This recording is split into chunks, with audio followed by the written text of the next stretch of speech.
Hello, Tom, aka Gedeon here for Star Frontiers Gamer. Today we have a new feature we're calling Star Frontiersman Friday. And we're going to be reviewing issues of fan magazines, might even review some of the Dragon magazines that had Star Frontiers content or the Polyhedron magazines. But we're going to start with the Star Frontiersman and do this on Fridays. So let's get to it. Here we have issue number 1. I discovered this. I was injured and out of work. And as you do, you got a choice: surf the internet or watch court TV during the middle of the day. And I can only do so much Judge Judy. So I discovered this and just went, you got to be kidding me. This is awesome. And I immediately downloaded like about 9 issues and consumed them. And then I was like, when are they coming out with another issue? And constantly waiting. When are they coming out with another issue? They had an irregular publication schedule back then. And so finally, after a while, I got to the point where I said, well, maybe I should help with them coming out with another issue. And that's when I began to get involved in the fan magazines. So this is issue number 1, done by Bill Logan. And this is one of my most favorite issues. The content in it is fabulous. Now I'm not going to read this whole thing over here on the foreword, but this here contains a story from Bill Logan talking about his very first Star Frontiers game. I love these stories. These are some of my most favorite stories. And I've often thought, boy, wouldn't it be really cool to collect like 200 or 300 of these and then like make a book? You know, you just, well, you know, I don't know that I'd vanity press it and pay to get it printed, but, on the Kindle, because these stories are only take up 1 page. And, if you had 200 or 300 of them, you'd have a legitimate book. I just love these. The only problem with the fact that I've never actually tried to push forward on this is after I checked my notes, I only had about like 20 of these stories to put in that book, and 20 is a big difference from 200 to 300. So, I recommend this story. Because I loved it. But let's get down to the meat of the magazine. And the first article was equipment. And what was so awesome about this was they introduced entry-level firearms. Now, if you've been playing Star Frontiers, rolling up a character, it's damn near impossible to purchase a decent weapon on starting character pay. It's, unless the game master is going to have pity on you and give you a freebie weapon, it's just not a happening thing. So I love this, especially the semi-automatic pistol, because the Alphadon rules only had the auto pistol, the auto rifle. So it was either I'm walking around with an AK-47 or I'm walking around with a small Uzi.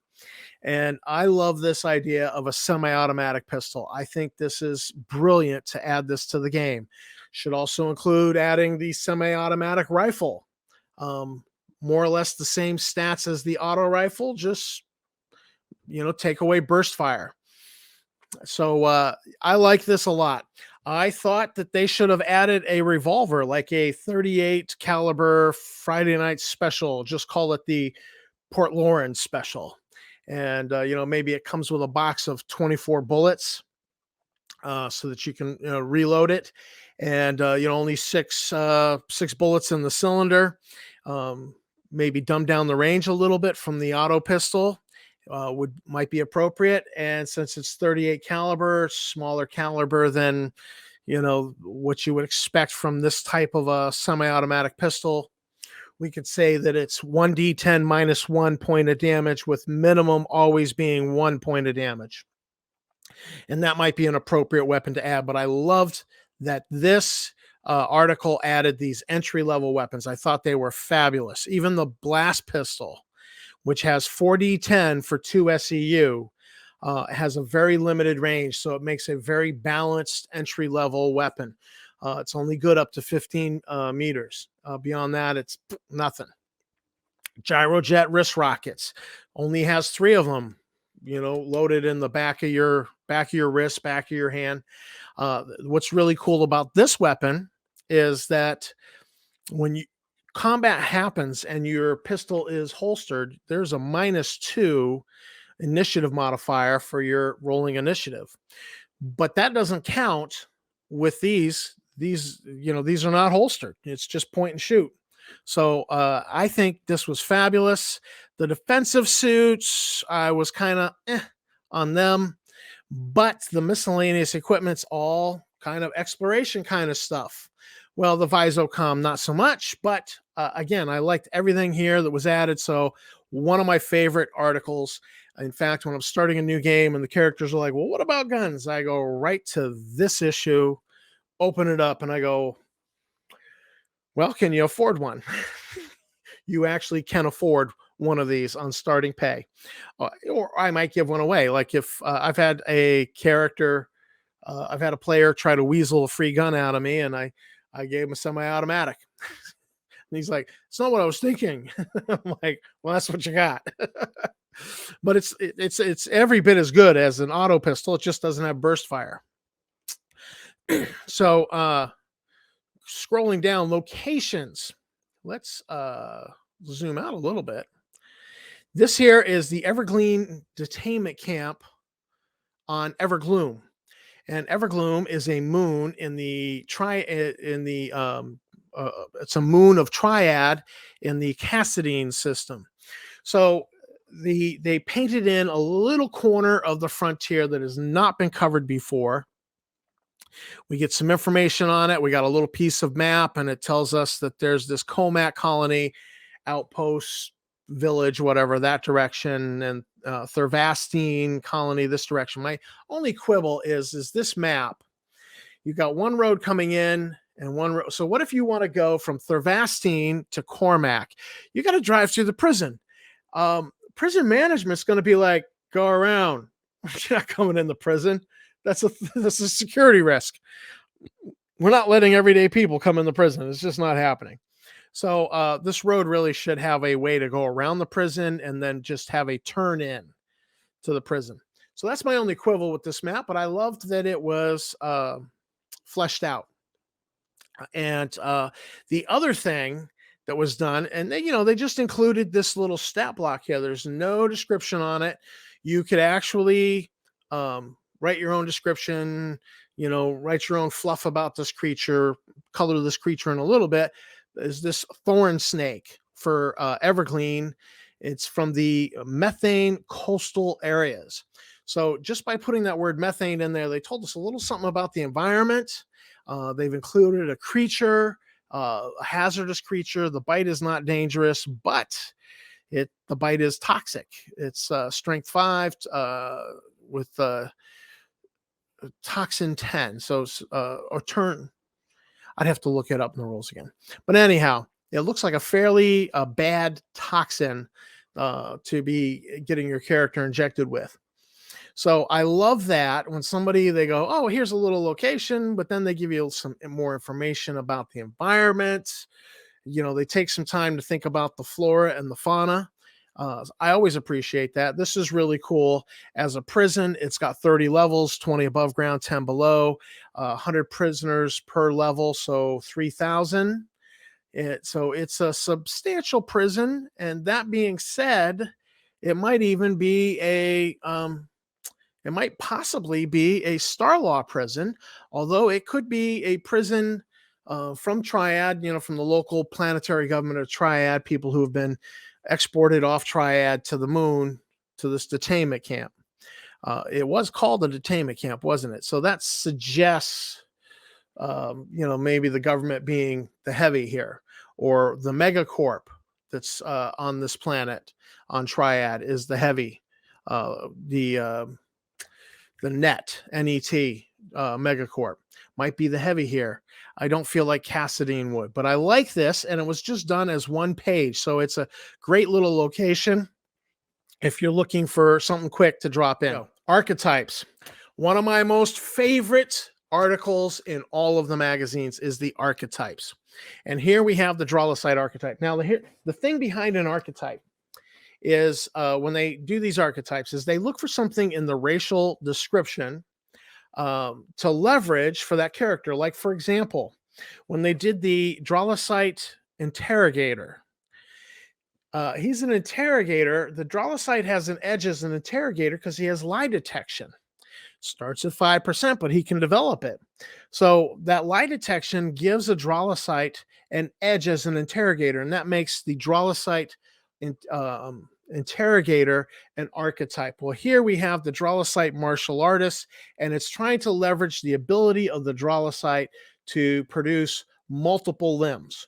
Because in Star Frontiers, you get to throw a punch. If you're not using a melee weapon, you get to throw a punch, one punch per arm and leg limb combo. So if you've got, one arm and one leg, that's one punch. Another arm, another leg, that's another punch. Humans get 2. Versk have 8 legs, but only 2 arms, so they only get 2. Yazarians, 2 arms, 2 legs, they only get 2. But a Drolosite can generate multiple limbs, anywhere from 3 limbs if he's got minimal dexterity, up to 10 limbs if he has 100 dexterity.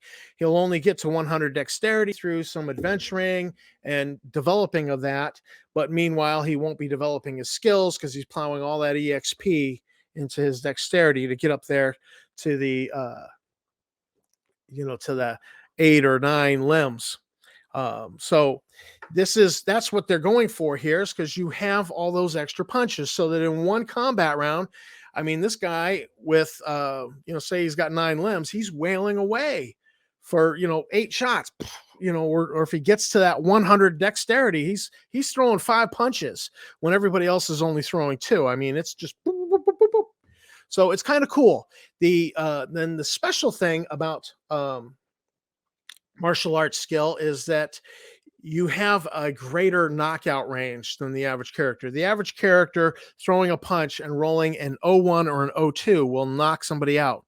But the martial artist has a subskill called Nerve Combat, and that gives him an expanded knockout range. So the Drolosite martial artist has some character concepts. The Way of the Warrior. Now, I'm going to read this one character concept so you kind of get an idea. So the first time you saw a human practicing martial arts, you were fascinated and got an idea. Now, using your ability to change your shape at your whim, you forge entire new paths in the way of the warrior. You are creating your own art, carving your own path, and hope to eventually master your own ideas in order to teach others the same. You concentrate on your physical strength and endurance and focus on your ability to shift your shape. So it's, you got a couple flavor paragraphs that give you the idea behind this character concept. You have the undersport champion, the visionary, the angry blob, where he's a hothead, protector of the oppressed.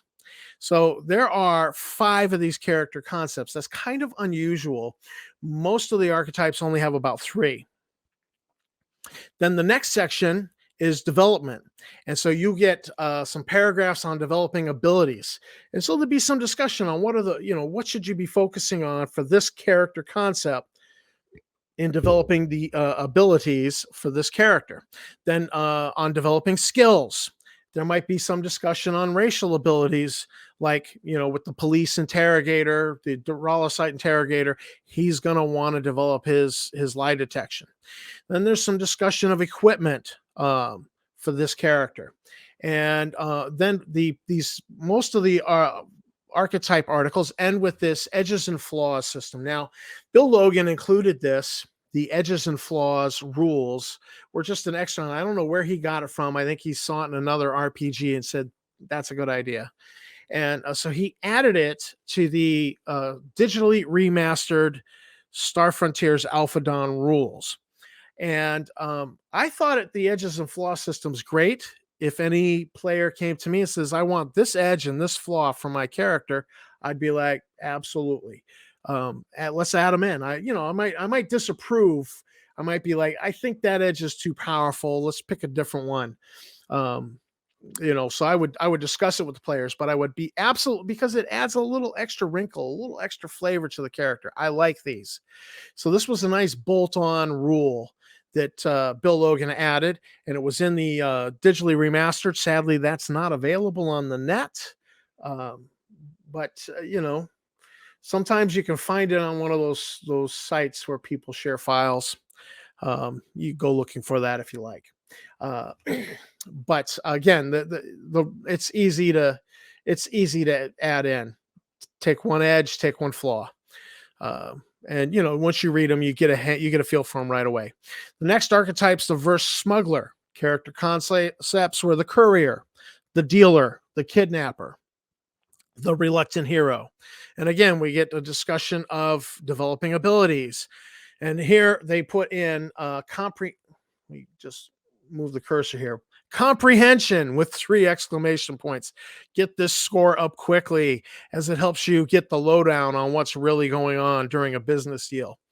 So there's sometimes some discussion of the racial abilities and developing of skills, developing of equipment, and again, more edges and flaws.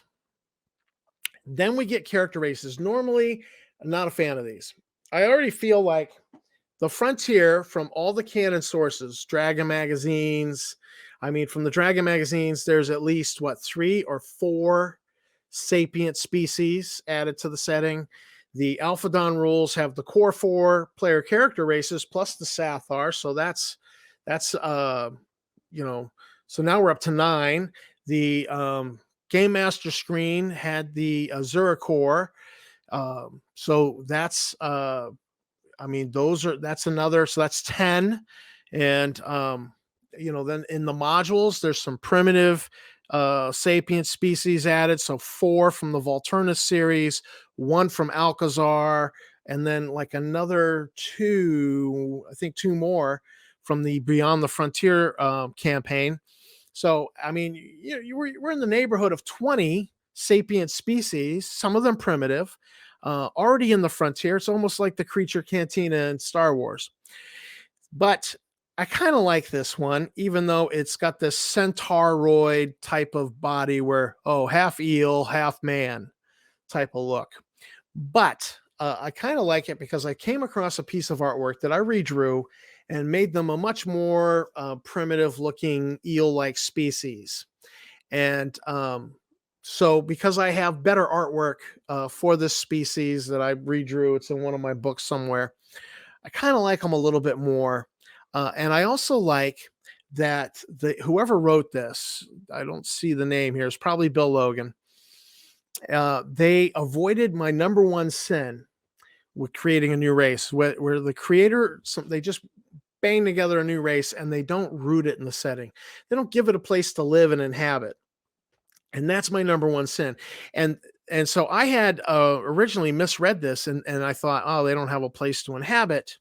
They actually do. It's the moon called Lean in the Frommeltar system that orbits the planet Turladrom. Which is funny because I had originally thought, I'm going to just make this species indigenous to Groth, which is the second inhabitable planet in the Turladrom, in the Frommeltar system. So, but they're indigenous to the moon called Lean, which apparently is inhabitable. And I kind of prefer them a little more primitive than what you see here. Although I'm open to having one has left the moon, been educated, and has learned technical skills. And so I would totally use one of these guys, maybe on a starship, doing the job nobody wants to do, which is astrogation. Nobody wants to be the astrogator, where they've got to put in, 50, 60, 80 hours for a void jump, do all that calculation. Make this guy, I'd make the Nagana a little antisocial, and he just does that, and he doesn't help out with anything much else, but he's put up with because nobody wants to be the astrogator anyways. So I kind of like the Nagana. It's one of the few exceptions of races, of the new races, fan races, that I actually like. Adversaries. liked this article because just 3 quick robots. You got the stat blocks. They're well fleshed out. You can print these out, and if things are going slow in your game, have 2 robots enter the room with, and start trying to detain the player characters. Eh, you know, the low level ones, the alpha class security robots, level 2, and then the beta class is level 3. These are just speed bumps. The gamma class is a level 5, so he could be a tough customer. But so you've got some options here, and I really liked having this. And then the next section is new rules.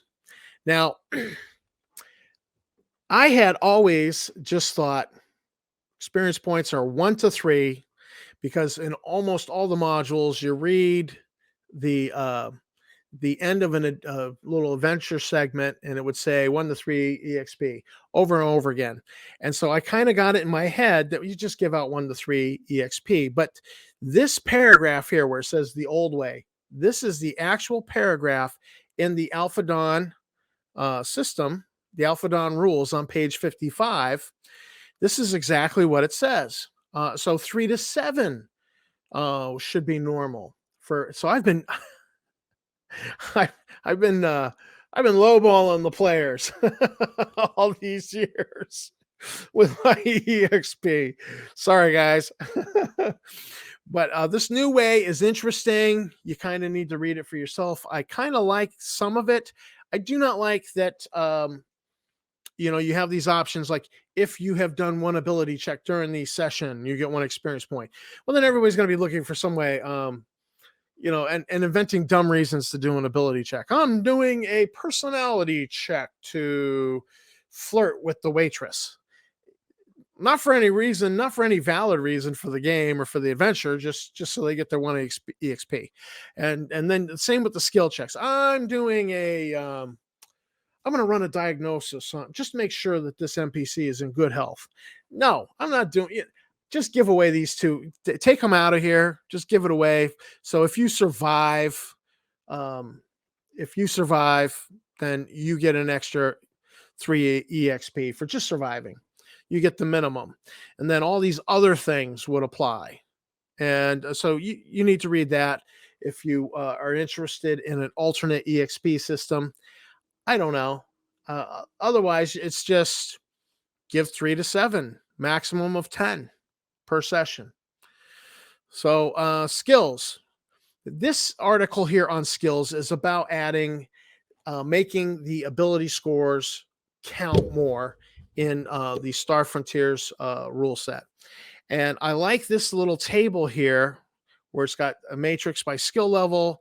And if you're level 4, you're the equivalent of expert knowledge or master's degree or 6 years experience. I like this table. I think this is a great way to equate it to what the players and what I myself think. I like the specialization rules. These are pretty good. The only thing is I have a quibble here where the author says, for this skill, specializing really makes little sense. Martial arts is virtually a subskill of melee weapons. No, it's not. And however, for the sake of completeness, you can specify specialization in one of the following applications of martial arts: punching, kicking, and wrestling. Punching, kicking, and wrestling is not an application of martial arts. They're an application of the rules. And anybody can punch, kick, and wrestle. The rules are there. So martial arts has 3 subskills. They are tumbling, defensive throwing, and nerve combat. And so you can specialize in one of those. For tumbling, the way tumbling works is that you reduce any falling damage, because your ability to tumble, by 1 point per level of skill. Now, I don't see adding a plus 10 to this, so I would make it, if you specialize in tumbling, you reduce falling damage by 2 points per level of skill, and that seems fair to me. So that would, that's how I would do that with the tumbling. Defensive throwing is if somebody's got you in a hold. They've wrestled you, they've grabbed you, they've got you in a hold. If you break that hold, through a skill check, and what it allows you to do is it allows you to automatically inflict. If you break the hold, you can inflict your full punch score on the guy who was holding you, and you throw them, knocking them prone. Knocking somebody prone is always a good thing in combat because it's they've got to take time to stand up. You get a bonus for kicking them while they're down, basically. And so how would you add a +10 to this? Well, I would add the +10 to the attempt to break the hold. And that's where I would do the specialization on defensive throwing. Now, the nerve combat is an expanded knockout range. Any character throwing a punch knocks out on an 0-1 or an 0-2. But with martial arts skill, you get to expand that range by 1 point for every level of martial arts skill that you have. So let's say you had level 2 and 60 dexterity, because a martial artist should have a high dexterity. So your chance to hit would be 1/2 of 60, 1/2 your ability score. So that'd be 30. But you're level 2, so that is plus 10% per level. So that's another 20%. So your chance to hit would be 50% or less. Your knockout range would be +1 for each level. So it'd be 0-1, 0-2, which any character gets. And then +1 for level 1, +1 for level 2. So you're going to knock out on an 0-1 to 0-4, plus any result that ends in a 0, 10, 20, 30, 40, 50, that hits, that is a successful hit, also knocks out the character. So you're getting that expanded thing. So the specialization in this, I would do it the same as tumbling. You get 2 points per level for the expanded knockout range. So at level 2, that'd be +4. So you'd be 0-1 to 0-6. And then 10, 20, 30, 40, 50 would be your expanded knockout range with specialization in nerve combat. And that's how I would handle it. I feel like martial arts does have room for the specialization, and I like this specialization rule. I think it really works, and it adds a little extra flavor, especially like if I had a scientist doctor character and I wanted to say that, all right, they specialized in infectious disease control. So the sub skill about curing infectious diseases, you'd have a +10 for that. I like this specialization rule. And then the last page is 2 adventure ideas, venture hooks. And this is the very last page of the magazine. This is the issue of the magazine that did not have a back cover. Issue 2 got a proper back cover and had some fun stuff on it. And then they carried that right on through, I think almost all the way to the last issue, which was issue 25. So but I don't have a problem with this not having the back cover. That is issue number 1. And one of my all-time favorite issues. Just I love the entry-level guns. I love the archetypes. I kind of like the Nagana. Never used them, but I kind of do like them. It's one of the few player fan-created races introduced to Star Frontiers that I actually kind of like a little bit. And there's very few of those. So this was one of my all-time favorite issues. And, I hope you enjoyed this review. Thanks for watching it. Thanks to my subscribers. You guys are great. If you haven't subscribed already, go ahead and, do that. Help us out with the YouTube algorithm. We appreciate it. And don't forget to click the bell icon so you get notifications when we release a video. This is Tom, aka Géréon, for Star Frontiers Gamer, signing out, and I will see you in the frontier.